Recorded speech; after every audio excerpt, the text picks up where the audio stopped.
Okay, welcome everyone. Welcome to yet another edition where we are doing some postgraduate research talk around research methodology and a number of issues that we normally discuss on this platform. Today we are going to have a look at the handling of supervisors' comments, and basically what we are going to do here is to share our experiences in terms of how do we deal with the feedback we get from supervisors, and offer some thoughts to that, some ideas, some hints, some tips on how you can actually turn what could appear to be a negative experience, what could appear to be a negative experience, and transform it and make it quite a good experience.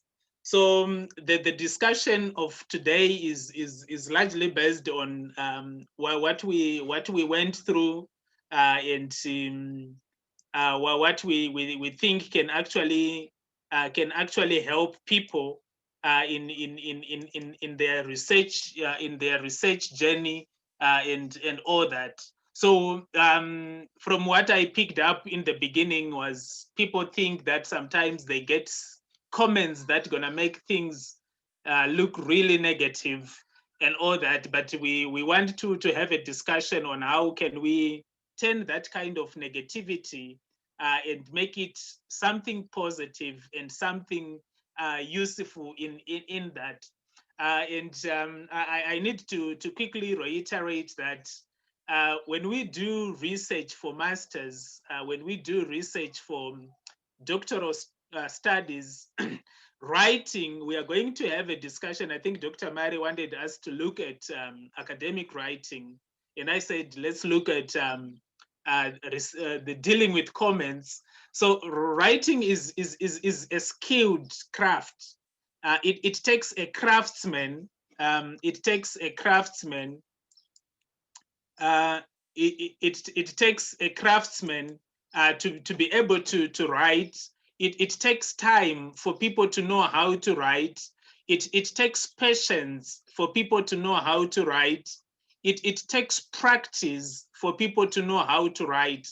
And of all the key characteristics I have said, I would think it takes more practice for you to be able to write at a level of a scholar who is independent, at a level of a scholar who has mastered how to do things at master's level.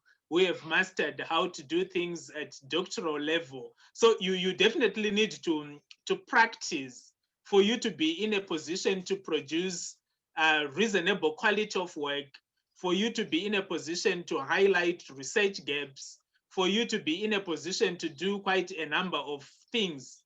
But here is the good thing. We all have to start somewhere. So don't ever, so one of the tips is already coming right now, that when you are handling supervisors' comments, don't ever think you're foolish. Don't ever think you're stupid. Don't ever think this PhD was not meant for you. Don't ever think that this master's was not meant for you. You just have to start from where you are right there, and then you improve. So at some point when I was having conversation with Dr. Mari when I was doing my PhD, one of the things he said was, you need to remember why you started. Because at some point I was asking myself, what's the point in writing if I don't have to say anything? What's the point of doing this if my supervisor doesn't see the point I'm making, and all that? So, however, with time, I learned that if you don't think you have anything to say, then you're going to write it down. And when you do that, you will find out that once you start writing, you will be able to start thinking, you'll be able to start creating, reflecting, and critiquing, all of which these are important aspects that's gonna lead you into the number of things that we do. I think today I have apart from me and Dr. Mari, we also have got Dr. Mnangatire online and Prof. Menza online. Today, I want to maybe want to do things a little bit different today because of the nature of the presentation. I want Dr. Mari to come in first, reflect on his PhD journey, talk more about when he received his comments, what would he do in dealing with those comments, and see. So I want Dr. Mari to reflect on his PhD or on your PhD journey. Tell us how was the journey? Was it cruising along B1 going to New York City like you are projecting? Or was it like you getting into the runway straight into a ballistic missile and there you landed in Jupiter or something like that? So I'll start with Dr. Mari, then move to Prof. Mensa. Maybe I'll finish with Prof. Mensa since he is the eldest amongst us. Move to Dr. Mnangatire so that they give us a brief reflection around their PhD journey and all that kind of stuff. Over to you, Dr. Mari. Okay, thanks, Dr. Woyo. Welcome once again to our, weekly seminar series targeting masters and PhD students. Certainly today we have a very interesting topic to look at. Of course, certainly we're going to use our own experiential knowledge, what we have gone through as students, and then what we have also experienced too as supervisors. So pretty much, I think it allows us to speak to our own journeys as students, but also our own journeys also as supervisors.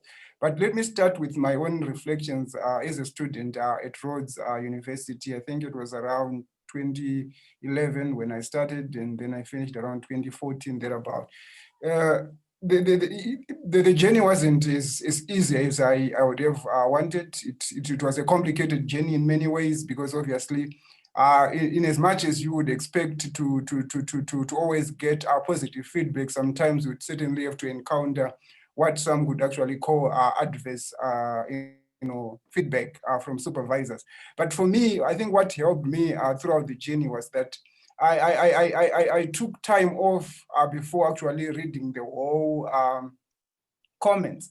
And I think one thing also that also helped me was that my two supervisors would always make sure that they comment intensively in the text rather than actually using the email. But there are some supervisors that actually comment a lot in the email, in the body of the email. They write a lot of stuff such that when you are reading it, after finishing reading the whole email, obviously, if it's a very adverse feedback, certainly you'll be affected by it. So they tended not to preempt whatever they would want to say. They would rather comment about it in the proper text where exactly probably I would have made, where they want more clarification or where I would have probably add or something like that. And I think that is another way of actually helping students so that at the end of the day, if you preempt everything that you want to say, or probably you are writing that email, thinking that you are helping the student, sometimes you can actually affect the student. And we have had cases, obviously, of mental, post-traumatic stress, mental depression as a result of the relationship that actually exists between the supervisor and the supervisee. And I think it's one thing that as supervisors we always need to think about. The mental, the mental well-being of our students is also equally important, because if we don't deal with it well, it's likely that it may end up tarnishing the relationship that we are trying to build with these students. And the other issue I think that also helped me quite a lot was that in as much as I would probably receive negative feedback, I would always bounce off ideas with somebody, before actually trying to engage with that, that kind of, feedback to say, okay, if somebody has given you this kind of feedback, how would you respond to it? How would you go about trying to deal with it? And I always had people around me, I think, that always always held my shoulders all the way through that journey. And they would always tell me that no, you don't need to be worried about these things. Separate your supervisor and the feedback that they are giving. So one thing that we often make is that we often think that the supervisor is the one who is probably or probably he's got an agenda to make sure that I don't get this degree, or is an agenda to make sure that I don't get through this journey. But if you allow and understand that, no, it's not really about that. At the end of the day, it's also about them, getting promotion, because also it also comes with promotion, especially with masters and PhD. I think it also contributes to our promotion as supervisors and stuff like that. So the student must also look at the lecturer actually as somebody who is trying to help you to get to wherever the destination that you want to get to. So if you look at it that way, I think even if you are given very adverse negative, or what one would call negative feedback, if you take it as something that is being meant to help you to grow, to become a better academic, then you take it in your stride, and you take it in your stride and be able to actually maneuver and use it to perfect your document. But if you take it as a personal attack on your writing skills, on your thinking skills, on your analytical skills, then chances are that you are likely to develop a negative attitude toward the supervisor. And once that happens, then I can certainly tell you that the journey is going to be a very bumpy, rocky, and usually it can even end up, leading to a divorce. The relationship can actually be, lead to a divorce along the way. So it's always very important to separate the supervisor from the feedback that they're giving. They are not meaning to cause harm or to make you go down or to fail you or what, but they want to help you to become a better thinker, a better academic, a better analyzer of things. And this is pretty much what supervision is all about. It's about mentorship, but it's about how the mentee relationship is maintained and how it also is oiled. It should not always be this very, very, very, very, very formalist. And also my supervisors were rarely, that formalistic, or whenever I would go and see them, whenever they'd send me, when I went to see them face to face, they would probably I would come in there, they offer me coffee, whatever, and then we start talking about other things, and then we slowly come into the issues and then start talking about the issues. But some supervisors I know tend to be very formalistic about everything. They want to separate it, they want to draw a line between you and them, and that creates a situation where even the student is also very afraid to ask very hard questions to the supervisor. But my supervisors, I think they allowed me to sometimes, even when I was in Zimbabwe doing data collection, I would call them at whatever time, and they would still pick up their phone and would talk about issues that I would have encountered in the field. So I think it's also about how do you build the relationship with your supervisors, and how do you maintain it along the way. That's what I would say for now, and then I think I can always add more stuff later. All right, thank you, Dr. Mari, for that. Is this man still around? Dr. Mnangatire, I need you online. So I'm online. Oh, okay. Please reflect on your journey quickly, so that we proceed. How was your journey? Was it bumpy? Dr. Mari was talking about bumpy road. He was talking about having quite an informal, or what is it called, a brotherly relationship between him and his supervisors. What about yours, and the way you would receive comments and all those kind of stuff? Okay, thank you, Dr. Oyo. For me, I think the journey will always be, you have some bumps, and there are very few smooth sailings. I guess smooth sailings come after a bumpy page, because the journey for a PhD, or even a master's for that matter, if you're doing your research, if you put it's after some good critique, and then a lot of hard work, then things start to come together, then they become smooth. Reflecting on my journey in the PhD and how I managed to work with my supervisor, I would first say that I had a very good supervisor. However, she also had time to really use what I would say a strong hand on me, so that I could tackle things that needed to be tackling. Some of the negative experiences were when I was about to to complete everything. And in my mind, I was saying, this is done. Then you get a comment that this is far from being done.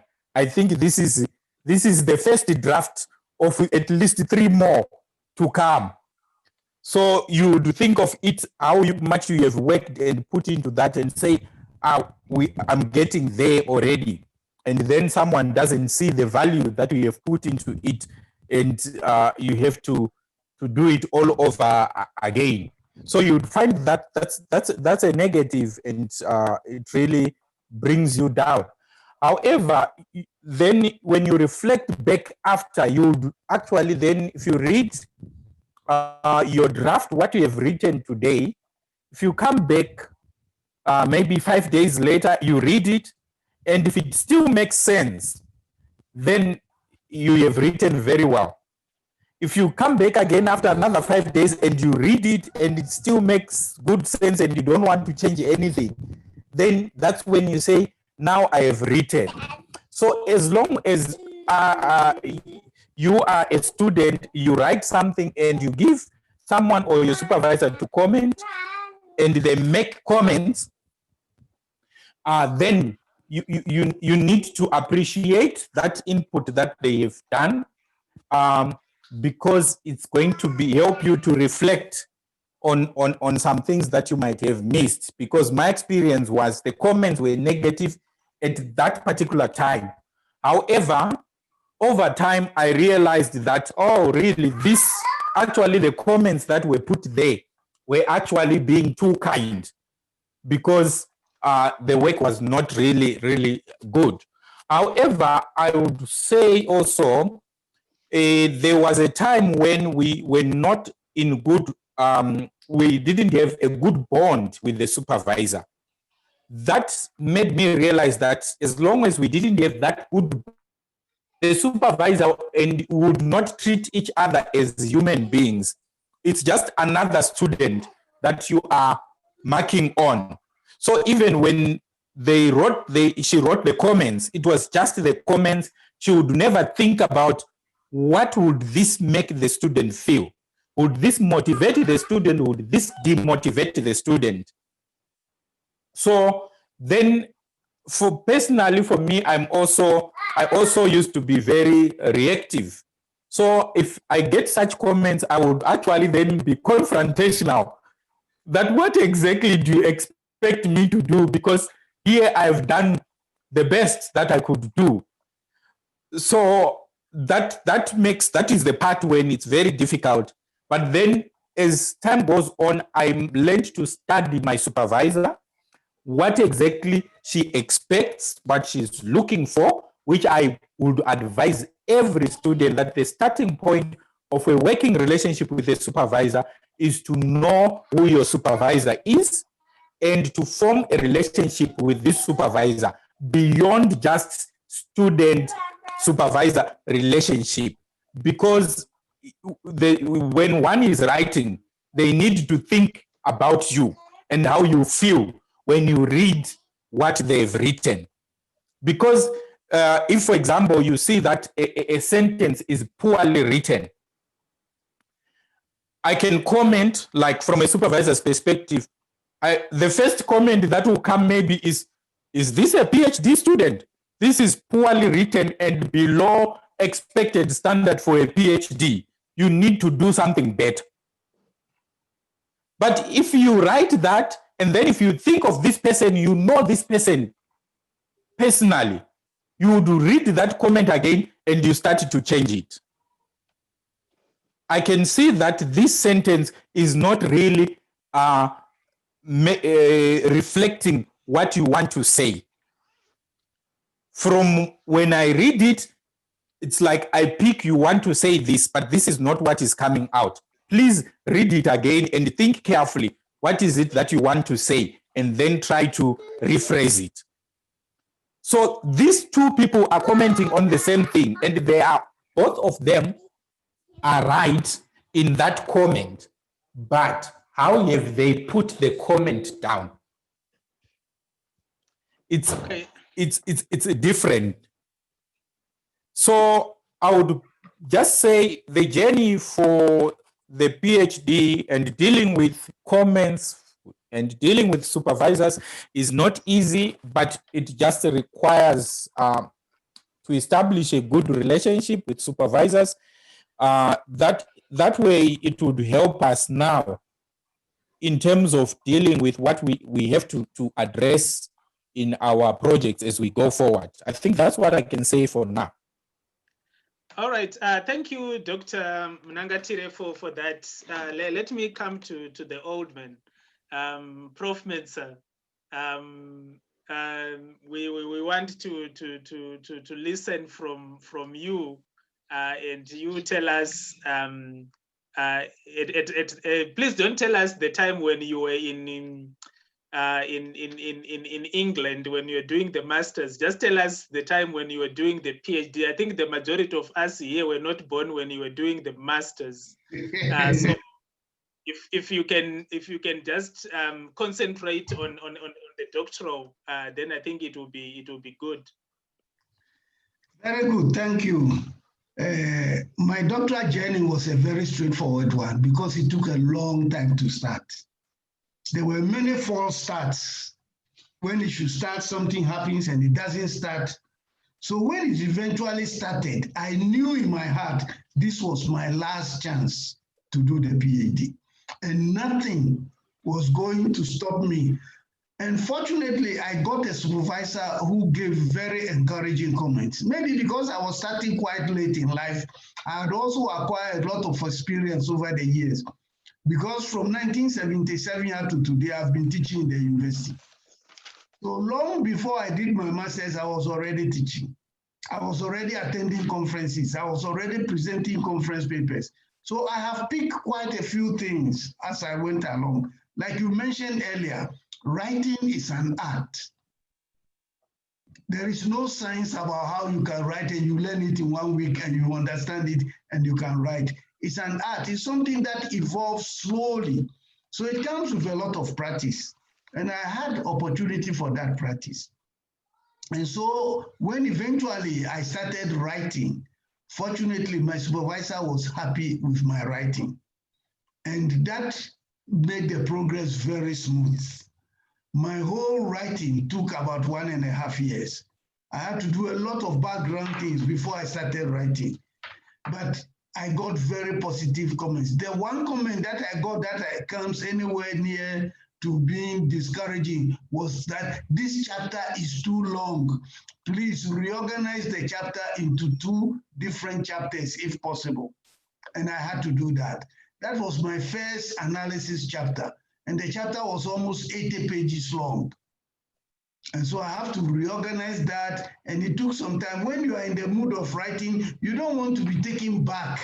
So I had to go back, read the chapter again, see where to break it, see how to organize it, and then check references I have made in it so that I can change the references that I have made because the chapter had changed. But otherwise, I didn't have any bumpy journey at all for the writing of the PhD. It went quite well. But I also know that many of us did not grow up writing English. And so English becomes a very big challenge for us. Sometimes things that to the person who is used to writing in English would be simple grammatic issues, become a huge obstacle for many of us. And so when I mark my students' work, I just highlight these grammatical issues. Sometimes I don't say anything about it. I just highlight it to say, look at this again. Check this sentence again. And then when they come to me to discuss it, then I point out to them what is wrong with the sentence. Because somebody will mention authors, and after mention maybe Mensah and Woyo 2013, then they will put a comma. And so I will say, will you say the boy, comma, is going to school? We don't write sentences like that. So you can mention a name, that's the subject of the sentence, and put a comma. So there are these things that we didn't pick earlier on, and they show in our writing. So when they are pointed out to us, we shouldn't feel discouraged. Like, I like the statement you made. I don't know whether it was Dr. Mari who made it, that you must remember why you are doing the PhD. So when you remember where you are coming from and what is moving you to do it, you take every comment in positive light, that this comment is taking you one step closer to where you want to be. That's my contribution. Thank you, Prof, for that. So maybe we have reflected on that, and it's a good thing that we reflected. I think some of the hints have been mentioned, and we just need now to run down through some hints that we would also pose and ask questions for that. And basically these do's and these don'ts, they are just based on our experiences. We have listed them from the perspective of how we went through a doctoral journey and all those kind of stuff. We want to just have a discussion around that. So I think when Dr. Mare was presenting his journey, he mentioned the idea that when you receive feedback, please don't take feedback personally. You need to learn to separate you and your work. Of course, it's quite difficult to achieve that because the dissertation you are writing, the thesis you are writing, it's a creation of your own work. So it's quite natural, like what Dr. Mnangatre was saying, that he used to be reactive to the comment because he would have said, I have put so much effort into this work, and how can Prof. Menza give me this kind of a comment and all that? So if you want to progress further and quicker, our advice is when you receive feedback, it's not about you, it's about the work that is being judged and all those kind of stuff. And we're going to tell you that as researchers, when we publish our work, nobody here has published work without receiving comments. And at some point, I can tell you that I submitted an article, let's say, of 7,000 words. I received feedback of 3,500 words in comments. So what do you do when you get that? You don't get angry. You receive the feedback, put it in the drawer. When you get the courage to read through that, then read it. But nothing personal here. People are worried about what you're writing and whether it makes sense or not. So if you're able to defend your work, that is actually an important skill that you need to develop during the PhD and during the master's. If you miss this, then your PhD is not a good PhD. Your master's degree is not a good master's degree. So if I give you a comment and perhaps you don't agree with what I have said, you also need to learn to defend your work. And how we defend our work in academic space is you're going to bring me some references to say, this is where I got it, and this is what I thought it means, and this is what I thought it would contribute to my work this way and that way. That's the best way to do. So the don't is, please don't take it personally.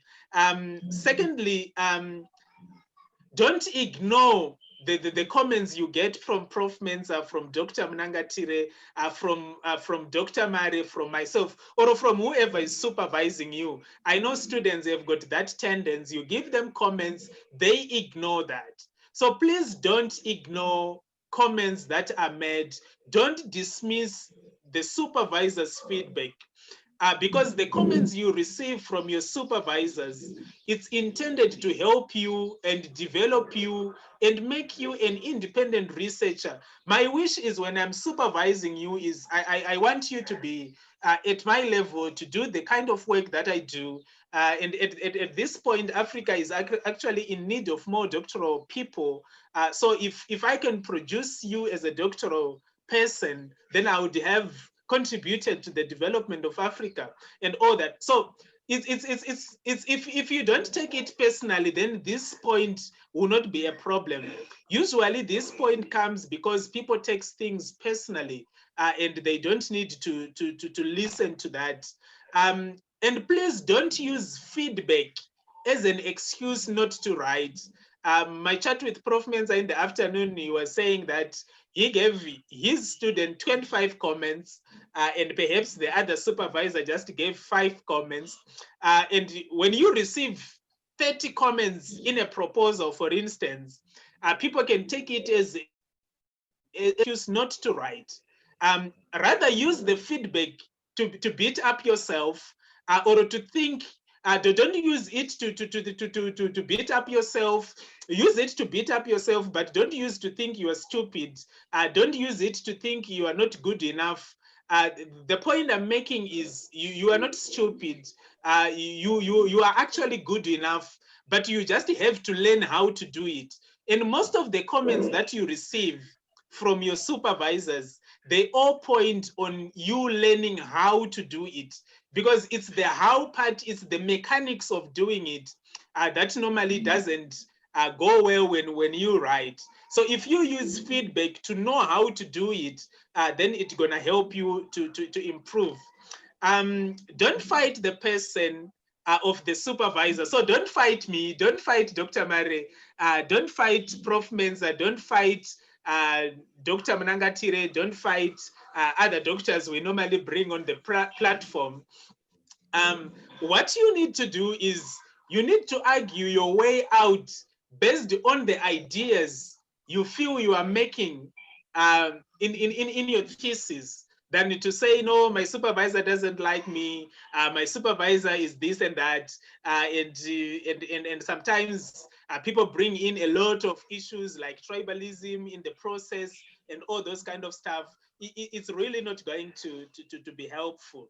And don't let your emotions cloud your judgment. So if you are angry, usually we all do this. If I submit my best research paper to a journal that I want to publish it, they reject it and give me a dozen or more than a dozen of comments. I don't usually read it. I just put it aside there. When I get the courage to read, I'm gonna read that. So in other words, we are saying when you receive comments, if the comments are too overwhelming, don't respond to them. Don't respond to my email when you are angry. Sober up a little more, get some coffee, take some walk, talk some students, and then you reflect on your response. I leave this to Dr. Mari. Thank you, Dr. Oyo. I think you made very important points there. I just want to reiterate the issue of dismissing supervisors' feedback. And I think I've seen this happening quite a lot, where students, when you do track changes, all they go and do is just to remove the track changes that you have made, and then they move on. Unfortunately, the supervisor, in as much as they are not machines, they know what they know when they make comments, and they know when something is still there that they have commented on, and they know that it has not been addressed. So pretty much if you go that route, certainly what you are doing is that you are just delaying your journey. Because ultimately, even if you send it 10 times, 100 times, the chances are that the supervisor is still going to make the same comment. So you have to go back and deal with it. So the trick here is not about going to the delete button on the in the comment sections and then say, okay, let me remove this and then move on. That's not the trick.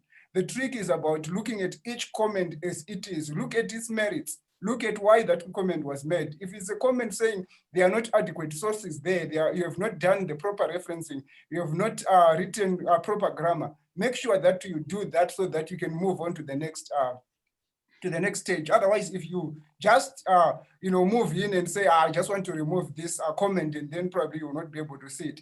Chances are that supervisors usually keep the hard copies of whatever you have submitted somewhere. So they will certainly be able to retrieve those hard copies and still be able to see the comments that they made on the previous submission that you made. So for me, I would say it's always very important that address each comment. And I'd be very frank here. The best journal articles that I've written as an individual are those that I've actually received many comments from from what I would call peer reviewers, because it has allowed me to think beyond where I usually, my comfort zone. It has also allowed me to try and understand why is it that they are raising all these concerns. What more can I do to change this kind of, a journal article or book chapter? So I always believe that in as much as you can get 100 comments as part of feedback, all that it doesn't really say that you are a bad student or you are not good enough. But essentially what they are saying is that there are certain loopholes that you need to tie so that your thesis or your chapter can become a better chapter. And then finally, the other issue that also Dr. Awoy has just talked about is around letting our emotions cloud our judgment. Most of the time we respond whilst we are angry, or when we see the email, just after reading the email, quickly you want to type and insult the supervisor, or even say whatever side remark that you can make. I don't think that's the best way to do. If it was me, I would probably read the email maybe a day later if you think that is too long. But if it's just two or three sentences, you can read it, but don't respond to it then. Just let it simmer in you. Understand where they are coming from. After that, then you can come in and then say, what can I actually do to make sure that I address some of these fundamental issues? Because remember, a supervisor is almost like your companion that you are going with to the journey of that PhD. So essentially you are moving and you are going with that supervisor throughout this whole journey. But if you want to leave him or her behind, then that's when you are likely to encounter so many challenges along the way. I think we can move on to the next slide, Dr. Warren. I have moved on. Maybe you can start with the do's. The do's. Okay, thanks, Dr. Warren. So in terms of the do's that we have written down here, we say that write down or audio or video record how you feel and how you feel things should be, how you feel this can actually be done. We are also saying that this can really help to consolidate and make sense of the situation at hand. We also say we must also talk to someone unconnected with your thesis. This is quite important, where you can actually bring in your friend who is not even involved in the write-up or even part of your school or department, so that you can reflect just as a sounding board, somebody you can actually use to just pick up their brain, or so that you can be able to have that support that I was talking about as I was reflecting on my journey. They will not only emotionally be attached to your thesis, but they would allow you to reflect critically about the comment that you have to deal with. So somebody who is not even connected to what is going on can actually be able to give you sound advice in terms of dealing with supervisors' comments. But we are also saying sleep on it. If you get an email late in the evening, just don't be in a rush to comment. Don't be in a rush to make the comments, or to actually even respond to the comments there and there. Rather, take time to think about the comments and see how they are helping you to write a better chapter, a better thesis, or a better research proposal. Maybe days later, you can always come back to this and then see how you can actually improve. So it's always very important. We are also saying make notes on the comments of your supervisors and how you can actually address them. And this one is very important, especially if you are going to get, because I know there are some supervisors who don't actually write it on your thesis. They would rather say, once I've gone through your chapter, I'll invite you into my office and then we have a discussion about it. I always say to my students, and I've seen that several times, where you will see a student coming into your office, without even a pen, without a paper, and they are coming for a supervision meeting. For me, that one is a no-no. It demonstrates that you are not yet serious about your studies. It also demonstrates that you don't understand the importance of the supervision meeting, because that meeting, you must go there prepared. Take a pen and paper and ask as many questions as you can, and also jot down as many information as you can, so that it can help you to shape your thesis as you write. Otherwise, if you don't do that, chances are that if you come without a pen and a paper, the supervisor is going to come and say whatever they have to say. And after that, after just closing his or her door, you're going to forget everything that they have said. And again, the onus is on you to make sure that you understand what the supervisor would have said. Otherwise, if you don't do that, you are shooting yourself in the foot.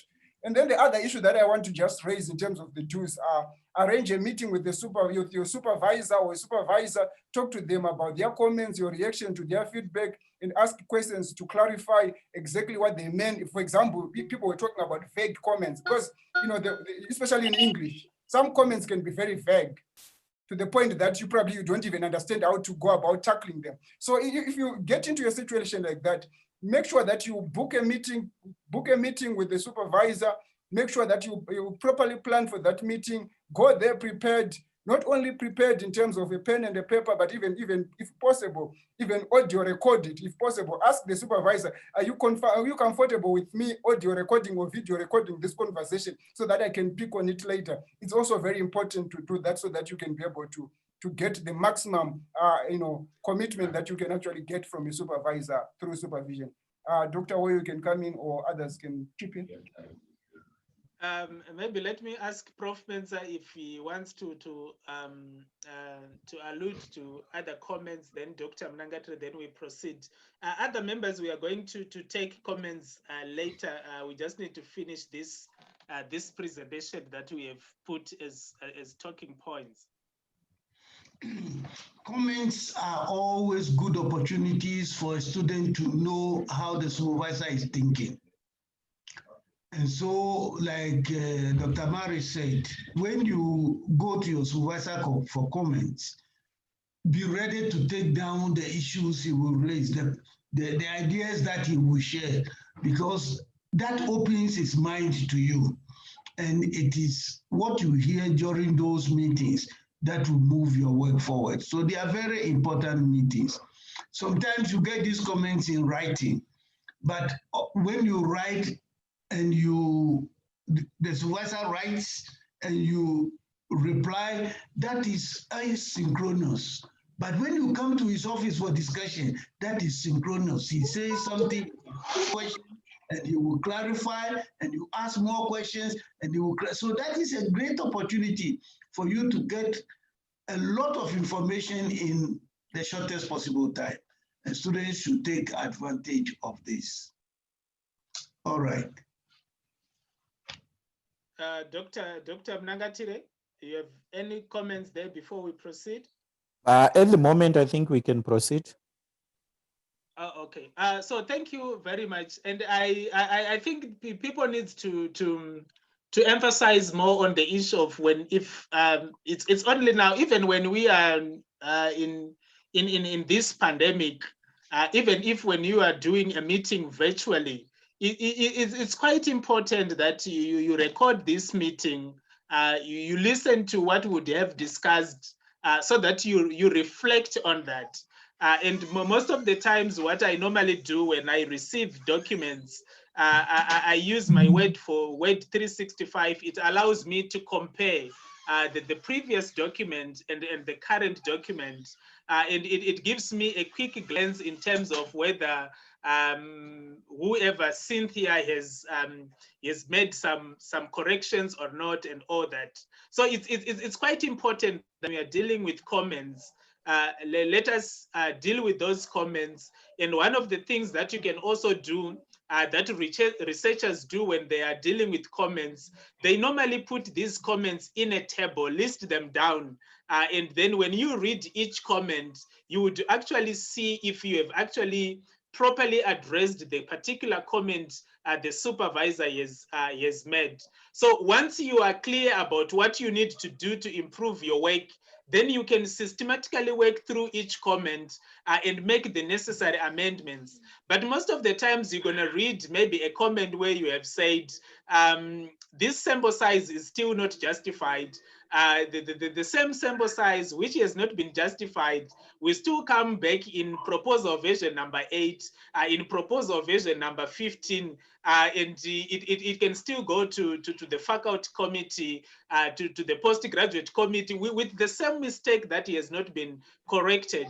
What it means there is someone has not properly paid due diligence. So if you want to pay proper diligence to this, you're going to make a table, get all the comments that I would have made, get all the comments that your supervisor would have made, then you list them down and systematically work through each comment and make the necessary amendments.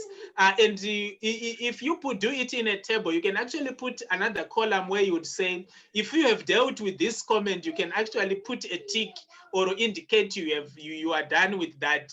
And another tip is, please keep as many earlier versions of your work as is possible.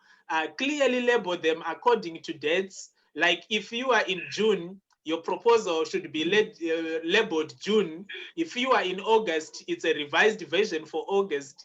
If you are in September, it's a revised version for September, going like that. So it's quite important. It's quite a good tip to keep earlier versions of your work clearly labeled by date and by version, especially if you give them version numbers. One of the other things that you might also need to do as you deal with your comments is to agree on a time scale with your supervisor in terms of the submission of your work, and you stick to it. Most of the time when I write my comments back, I tell my students that you need to take your time to think about these comments. And the reason why I say that is I don't want to read the same stuff with the same comments again when you submit. If you receive it today, you bring it back tomorrow, it only means that you haven't done anything good. I don't have problems reading it over and over, but it's good to make sure that when you have received comments, please work on the comments. Another tip from me, and this is what I do as a researcher, I write every day, and I write small chunks. As someone who teach operation strategy, we teach that when we are increasing capacity, we don't need to increase too much capacity at one time. We increase capacity in chunks. I'm sure Prof. Menza will disagree with me because he thinks in economic terms. I think in terms of revenue and other stuff. So if you are to write, you're gonna write every day. If you are to deal with your comments, deal with the comments every day. So you're gonna deal with the one comment today, another comment tomorrow, until you are done. So little and often it soon mounts up. So if you have got 1 cent, if you add 1 cent together, you're gonna get to 1 billion. If you write every day, you're gonna finish the proposal, you're gonna finish the chapter, you're gonna finish the dissertation, you're gonna finish the PhD. So so me as a supervisor, especially if I'm looking at supervising, starting at the proposal, I don't usually prefer reading the whole proposal thing because I know there are so many errors that people make. So until I'm happy with the problem statement, we don't move. So if I become happy with that, then it means we're gonna move with other stuff. Supervisors are different, but some like to see small chunks of work on a regular basis, while others prefer a whole proposal, a whole chapter, and all that. So you're gonna check with your supervisor, what do they prefer? Set some ground rules with your supervisor so that you know what is expected and all that. So it's if you are being supervised and you have never done an initial meeting with your supervisor, please request for one, because it is in these initial meetings that I'm gonna tell you that what's my turnaround time, what do I expect, when I say this, what should we do? So having that kind of discussion gonna make things work together. So at this level, it's a level that is beyond now being in class when we're teaching each other. This is a level where it is going to form perhaps a long-lasting relationship. Me and you writing papers, me and you contributing to literature, me and you doing some fantastic research projects together, me and you supervising future students. So it starts now. So we're gonna need to meet and talk about that and discuss more about those kind of things. So, and after some time, you need to go back, reflect on your initial thoughts and feelings, and with the benefit of hindsight, you recognize that how you would have developed as a researcher. And this is the reason why I'm saying you need to keep your earlier version. It is your earlier version of the manuscript that really shows how you have developed as a researcher. So if you don't keep your earlier versions, you will never know how much you have developed as a researcher. We are almost there. Right. Maybe let me start with Dr. Mnangatire. What is the advice you're going to give to students when they are handling critical feedback from supervisors?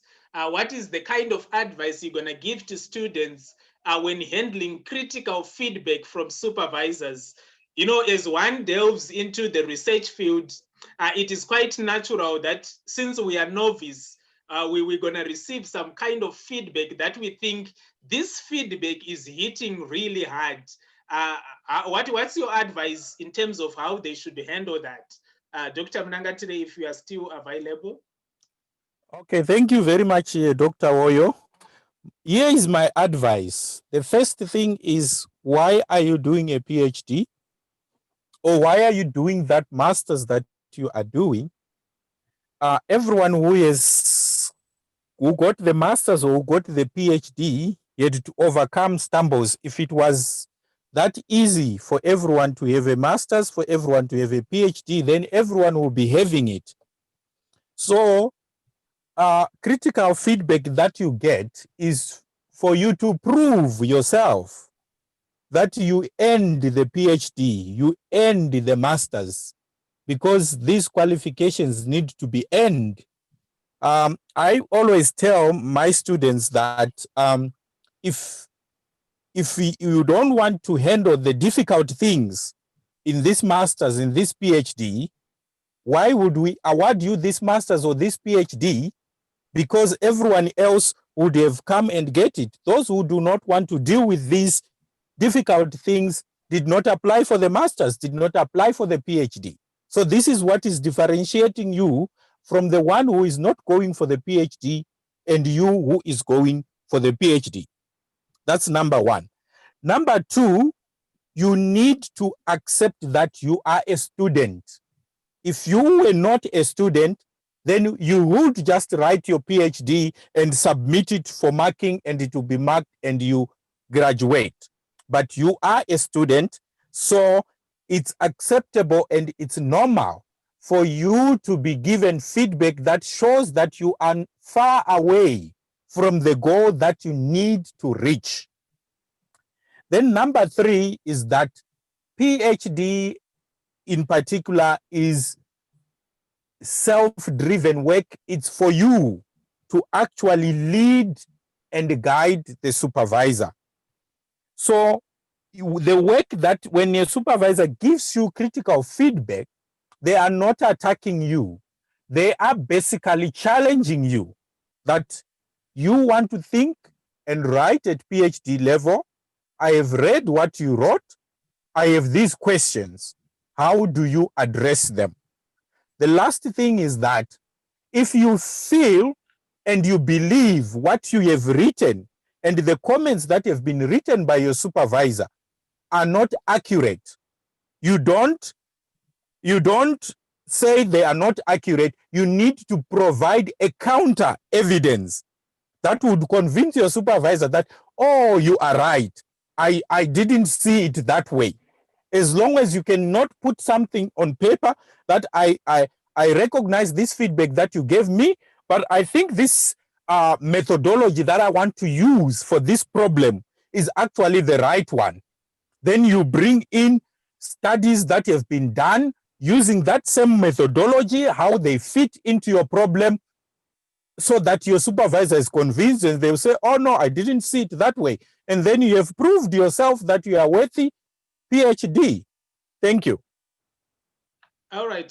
Thank you, Dr. Mnangatire, for that. I don't see Prof. Menza on the chair there, so let me allow Dr. Mari to talk about this in as we close. Okay.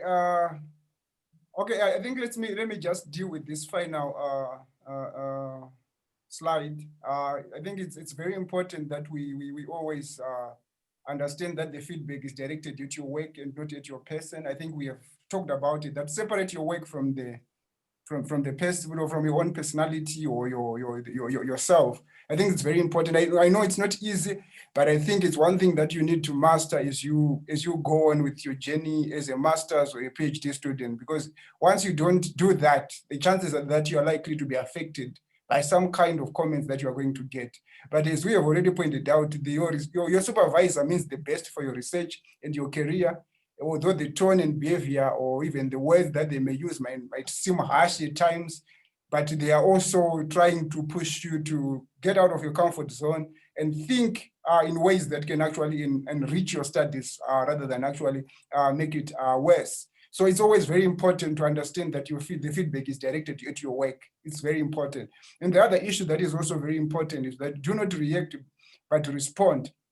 So it's always very easy to be very reactionary, very confrontational, to feedback. But I think you always do it with a sober mindset. Always, to look at it and say, okay, what are the most important salient issues that are coming from this feedback? What are the most important issues that they are raising? And how can I make this thesis speak to these issues that are being raised? So that at the end of the day, when you react to these things, you are doing it from a sober point of view, rather than probably being clouded with emotion, anger, and all these other negative emotions that usually affect our thinking capacities. So again, the other issue that I just want to say is that be patient. It's always very important to be patient. I know, so students, sometimes you send a student feedback today, tomorrow morning when you wake up and you open your emails, they've already sent you feedback. I don't usually like that kind of approach. Rather, take some few days, 1 week or so, to look at it critically. Take your time, because the more you take your time, the more you are going to read around issues and encounter issues that are going to actually help you to write a better thing. But if you are going to be very reactionary to say, I have to respond to this, I need to graduate. I know that we also need to graduate. I also need that you also need to graduate on time, but it's not always good for you to graduate with the thesis that is not of high quality, or that is thesis that does not even reflect what your supervisor and you actually envisage in terms of the outcome. It's not really good. So be patient.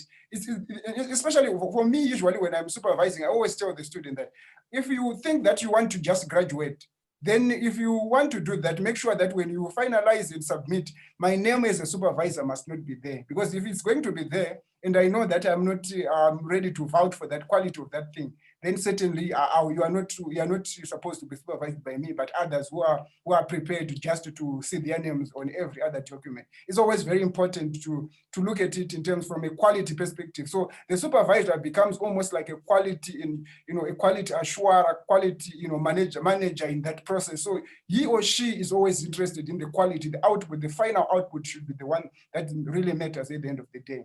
The other issue is to say, discuss with others, as we have already pointed out. You have a pool of people. A PhD or master's should not be a lonely journey. It should not be a journey about you and you are the supervisor. Bring other people that are also studying. Like now, this is almost like a community of practice where we are here. We've got so many people who are studying different things. Bounce off your ideas with them, and they can actually help you to think through some of the issues. And also, we are saying, share your paper. You could also share your reviewed papers with others, even share your chapters with others. Yes, it's very important to do that so that they can give you comments. Those comments can actually help you to become a better and I think a more interesting. And the other issue that we've already raised is that whenever you are attending some of these meetings, always go there with a pen and paper. It's very important so that you can jot down important issues that are arising from your study, or even important directions that the supervisor might see that you need to explore as part of your research writing process. Otherwise, I think that's what what I hear from my side. I hand over back to Dr. Woy. Thank you, Dr. Mari, for that. I think this is a topic that directly reflects and affect people who are online. So what we are doing now is we want to have a discussion with them and see whether what we have shared is helpful to them, or what kind of challenges do they have. Then we're going to try to just look at them and see if we can address that. So at the moment, we have opened the forum so that people can raise issues, and then we discuss. Someone was telling me in a private chat that at some point when they send an abstract to me, she wanted to quit because I made it red. And today she's understanding why it is red. So if there are issues, let's have these issues, and then we try to help each other on these issues. So if you have any question, please, Junius, your hand is up. You can come through.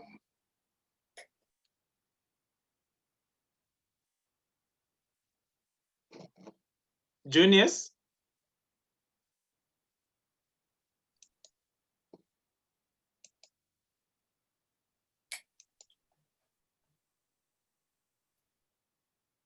Junius, your hand is up and you are muted. So if you can unmute yourself and make the point.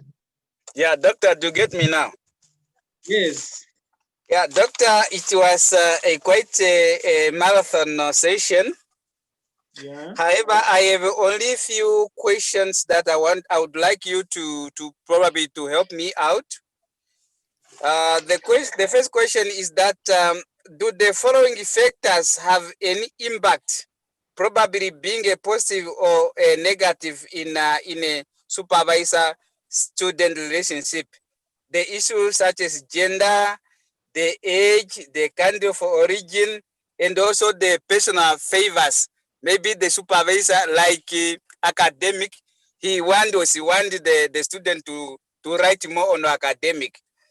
The second question that I would like to pose is that how could one deal with a supervisor who is on daily basis detect a new mistake in the proposals?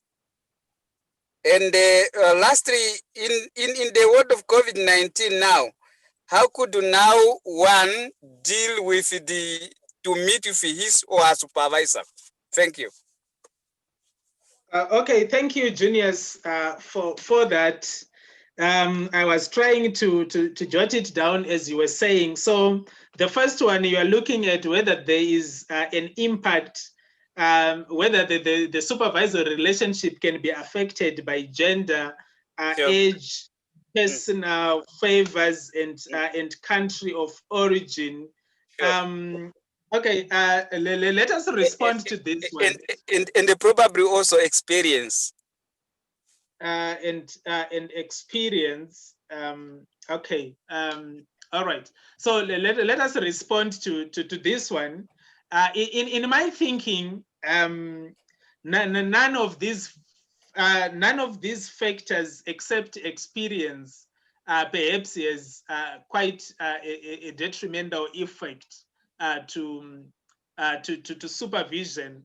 I don't see gender being a problem. From my perspective, I've supervised both genders and even the other gender, which is difficult to classify. I have supervised people who are older than me, and I'm sure I have one of them here online. They are older than me, and it doesn't have any impact. We are working very well together, and we are progressing well. I'm not sure about personal favors. I also don't see any impact in terms of country of origin.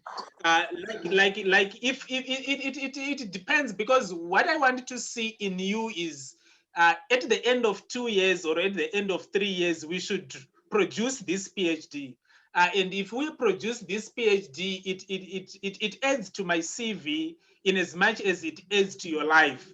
So in my view, when I'm working with you, we are all interested parties in different directions. So when I supervise somebody, it should be beneficial to to the student more, and it also has to be beneficial to me, because universities, they use these outputs for promotion. You use this output also even for applying for other things. So it surely has to work. Otherwise, people who don't want people to graduate, I'm sure they don't know what they're doing. That's my submission there. Maybe Dr. Mare should come in. Is there, do you think issues of gender, age, personal favors, country of origin, and experience has got an impact in terms of supervision at master's and doctoral level? I think I would want to concur with what you said. I think for me, I think experience certainly may be a big issue, because certainly if you're just coming from probably finishing your master's or pretty much finishing your PhD, you have never supervised anybody or co-supervised anybody, you have never even examined a master's or PhD thesis, chances are that obviously you may not know the road that needs to be traveled and the kind of work that needs to be done. I think certainly that can play a role. But in terms of other factors like gender, race, tribe, these other things, I certainly don't share such kind of sentiments, because certainly at the end of the day, each supervisor needs to tick boxes to say they've supervised so, and this number of master students, this number of PhD students. So it's in their best interest actually that you finish on time. Actually, in countries like South Africa, where there are actually monetary incentives that are attached to supervision, the rest is even actually much more interesting there, because the supervisor would actually want to make sure that you are always on top of your game, so that at the end of the day, when the university gets some money from the Ministry of Higher Education, the supervisor also gets some kind of incentive as part of the supervision journey. So I certainly would not want to share sentiments that certainly it has to do with any gender, country, or not. No, it's not. It's about the experience, and also it's also about the relationship that we're talking about. The relationship that you're going to build, the two of you, will determine how far you are going to go. But if you're also disrespectful to the supervisor, obviously chances are that they are also likely to take that. Or if the supervisor is also disrespectful of you, it's likely that probably you can develop these kinds of negative sentiments towards them, and that can affect the journey that you have to walk together. Because obviously, if we have to travel from here to Swakopmund on foot together, and if you start insulting me while we are at Okahanja, certainly I don't think we can get to Swakopmund together. Obviously, one way or the other, somebody has to find their own way there. And I think that's the most important thing, the relationship. You need to manage the relationship in the best possible way, so that at the end of the day, you can get to the destination together. That's what I would say. Thank you for that. Dr. Mnangatire, any quick comments on that?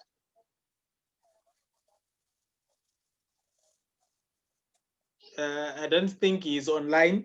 Then Dr. Mare, there is the second one, which says, well, what do you do when your supervisor identifies new mistakes daily?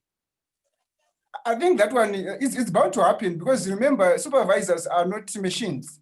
They are not machines. They may read it. I may read it now, in a certain mood, and probably think that, okay, this sentence was structured well, or this this argument actually makes sense in the sense. But when I read it tomorrow, when I read it a day after, or when I read it next week, probably it may totally be different. That's why we're saying writing is not something that is easy, and also reading is also not easy. It's done by human beings we have emotions, we have all these other things that affect how they think. So at the end of the day, I think you need to take it in your slide to say, okay, this is another issue that has been picked up, you address it and move on. So I don't think you should really be worried about that. Rather be worried about whether the feedback is of quality, or if it is not of quality. If it's not bringing out the quality side of things, then that's when it raises fundamental issues. But if it's just about improving your work to make it better, I think I will take it in my slide, because even the same when we send our articles as to reviewers, sometimes they'll give you these adverse comments and probably say major revisions, and when you send back again, they'll come back with another new thing that probably is totally something that they never raised in the first thing. But even as us as publishers or as scholars, we still have to look at it. We still have to address them. Otherwise, if we don't do that, the articles will not come out at the end of the day. So I think it's important to just take it in your stride. Then in terms of the meeting in this pandemic, this is one of the platforms that is available. So you just need to liaise with your supervisor, make an appointment. I need to have a word with you. I need to discuss with you my work. When is the best time? We normally do that. I have one of my students online here. When she wants to talk to me, we normally do some Zoom sessions. And then we discuss, or perhaps they call, and then we discuss. So the beauty of the lockdowns and everything is that so many platforms of meetings have been opened. You don't need to travel from wherever you are. You can still meet your supervisor online and have a discussion on that. So I'm sure it is going to be quite helpful to that. Esther is asking that, how does one deal with a supervisor who does not respond? Dr. Mnangatire, where are you hiding? Are you there? Okay, I don't seem to get him online. Dr. Mari, how do you? I am online. Oh, okay. I am online the other time. Okay, tell us, how do you, as a student, how do you?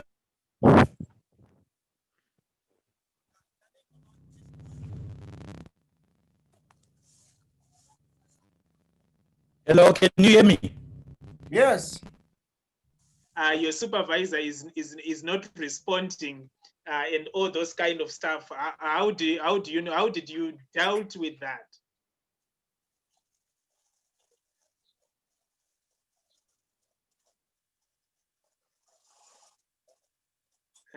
I can't hear him. Maybe Dr. Mari, you can come through while we are waiting for him to set up. Okay, so for Yes, me, I think, okay, come in. Yes. I would say for me, non-response from a supervisor is something that is very critical. However, it boils down to the issue of the relationship that is there between the two of you. I think I would advise any student who is pursuing a research study to, once they get who their supervisor is, can they invest into creating a kind of a relationship in which they can communicate with each other. Because supervisors then, when you get to know and understand them, there could be reasons why they take time to respond. So you need to then understand each other and create a kind of a way in which you work with each other, such that even if they take time to respond, you may actually send them a certain part and they are working on it, while in the meantime you continue to work on something else, so that by the time they are working on something that you are waiting a response, you are not stuck. You are already working on something. So it boils down to, you do not know why they are not responding, and you have no way of asking them why they are not responding, because from the very beginning, no proper relationship was established. Thank you. All right. Thank you, Dr. Mnangatire there. Dr. Mari, any comments? Okay, for me, I think the first initial meetings that you have with your supervisors are very important, because there, I think you have to lay out, the proper channels of communication. For example, maybe the supervisor can say, maybe you have to create a WhatsApp group if we are many of you, where you have to communicate, or probably they're going to say we have to use an email, or probably they're going to say I'm comfortable sharing with you my phone number in case I am not reachable on this particular platform. It depends, but it has to be done in the initial period of actually establishing this relationship. Otherwise, if you don't do that, chances are that you may create, platforms where it becomes very difficult for you to actually understand what is really going on. And the other issue, obviously, as Dr. Mnangagwa has pointed out, we certainly don't know why is it that the supervisor is not responding. Of course, we are also human beings. Maybe we're busy dealing with other pressing issues at home or wherever we are, and that can also make it very difficult for us to respond on time. But I think, in any work situation, there are, acceptable time frames where you are saying probably in 24 hours you should have responded, or in 48 hours you should have responded, or probably in 3 days' time you should have responded to an email. Things like that. I think if they are there in your university or in your department, then you can always use them to say, you need to understand why is it that they have not responded to you. But also, I think that it's also incumbent upon students not sometimes to be too pushy, to supervisors, to expect them to work miracles, and probably you send somebody an email at 1 a.m. and by 7 a.m. you expect them to have seen that and responded. I think that would certainly not work. Let's give each other time, but if the relationship obviously is not working, then I think there are always other mechanisms to make sure that you rectify challenges that may be encountered by students. Thank you very much. So in your initial meeting, because initial meetings are very important, because that's where the ground rules, the expectations are actually discussed for you. I normally mention in my initial meetings that if you receive your work, if I'm not busy, if I receive it today, I can send feedback today. But if I am busy, I normally need around 2 to 3 weeks as my turnaround time. So it's quite important to have that information in the beginning, so that you know where you stand. Some supervisors, they can even take months to respond. But if you meet and discuss that, it's gonna be quite helpful. There's a comment here. Precious is saying that on the issue of nationality, for me, it wasn't my supervisor, but when I want to present in the department, I would get aggression that people would think that I know their country better. I had to stop using some local phrases. Maybe on a field trip, a respondent says something, then when commenting about it, there would be feedback from certain members of my panel, who like to interrogate me. Yes, it has stopped because I addressed that I am not an authority to tell you about your country, but doing my research. My supervisor is supportive because he believes as a foreigner, I will see something that local researchers could have left out and all that. I was actually, thank you. Then Esther is saying, I was actually referring to supervisor who never responded since allocation, never attended initial meeting, nor responded to emails. So maybe if that's the case, then you need to go back to your faculty or your school or your department, because perhaps the person, the email you are sending to is, if it's an institutional email, or if it's another email, I would take people change emails and so forth. So you might need to check with your school and see well, what's the status. If you are not getting any feedback in terms of when you were allocated, initial meeting has not happened, then going back to the school makes sense, and make a declaration to say that this person has not been responding to me. And I'm sure your department or your faculty should be able to do something for you in that space. Tina, you have a question just above Esther's. Okay, I didn't see one. Let me see.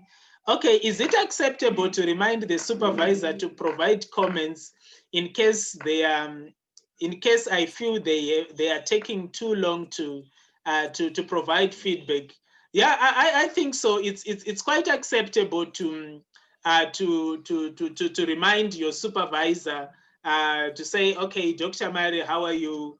Did you perhaps receive this work that I sent to you maybe 3 weeks ago? When is it that I could expect feedback from from you. Sometimes that email could be hiding somewhere where I haven't seen it. So for me, I don't really mind getting such reminders in order for me to have a look at that. I don't know other people online. Dr. Mary, what do you think? Yeah, I think the same. Sometimes you need to remind them, especially if you in the initial meeting you agreed that after 2 weeks probably I should be able to get some kind of feedback, or after 1 month I should be. It depends on the timelines that you had agreed initially when you started this thing. If it's going beyond that, obviously you can remind them.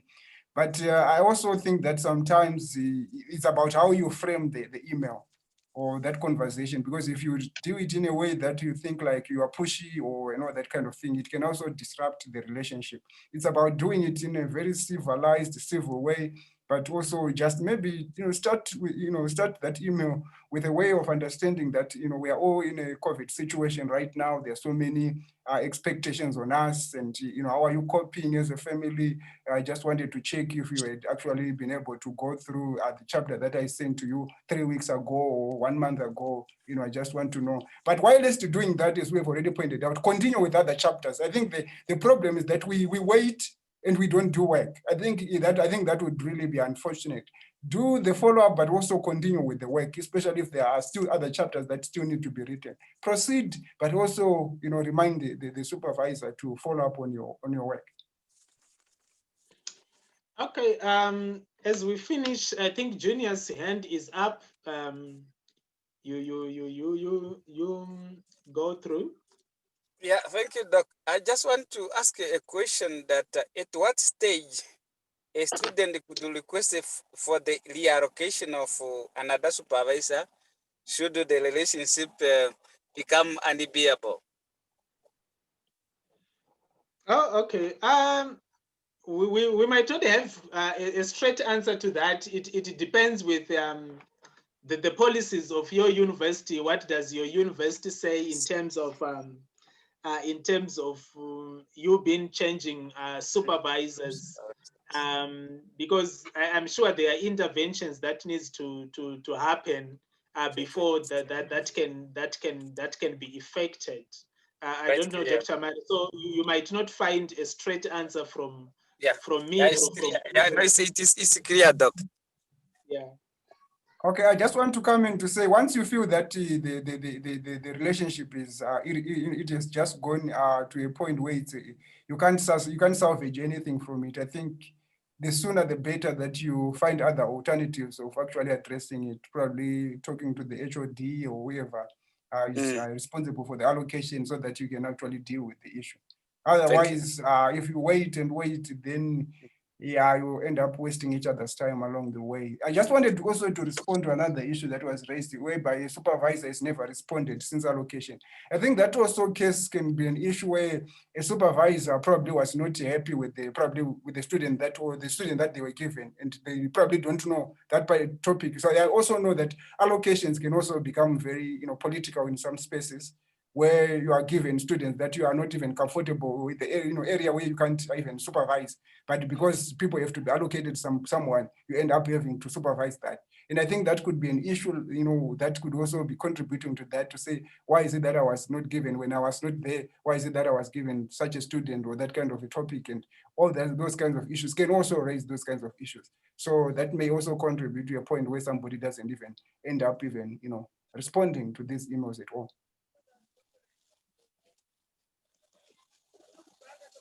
Okay, so I think it has been quite beneficial. Maybe the last point from Precious there, I don't know, in my last visit to Stellenbosch in 2019 before the lockdown, someone once told me that if people insist on being addressed like Dr. So-and-so, Professor So-and-so, and people insist on you sounding like you know more than they know.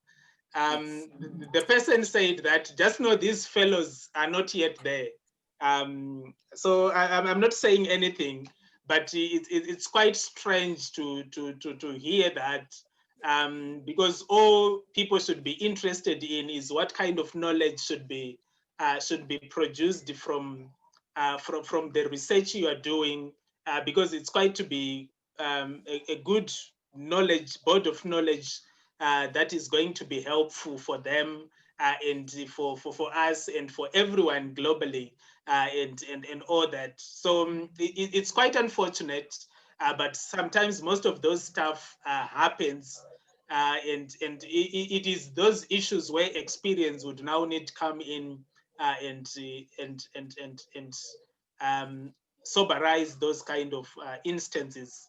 But all the same, many of the issues don't really have impact, except for me, like writing experience, and whether people really do research on themselves. Like if I am to be given you as a supervisor, it's important for me to do that. In some universities, you can actually check what do these people normally write about.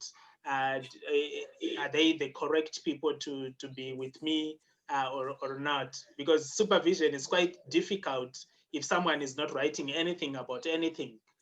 They can't take anybody to any places and all that.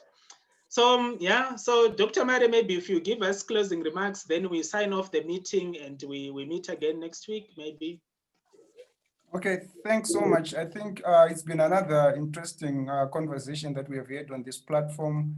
Certainly, I think it will go a long way in terms of helping us to deal with negative or positive feedback from our supervisors. Of course, we talked mostly about negative feedback, but even positive feedback, how do you deal with it? Because sometimes if you take it the wrong way, you may think that you have arrived, yet you have not. And that's why you may end up even pushing a supervisor to say, I need to submit, I need to submit.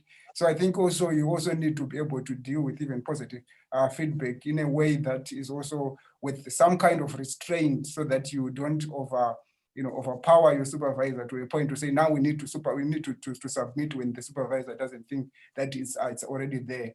So I think that's a very important thing. And as we have already pointed out, let us not be confrontational about even negative feedback. Let's take it on our stride. Let's sober up before we engage with it. Also take time before we can send back a properly revised chapter, a proposal. And let's do our part. Let's continue to work. Let's continue to build good working relationships with our supervisors, so that the research journey becomes very interesting, very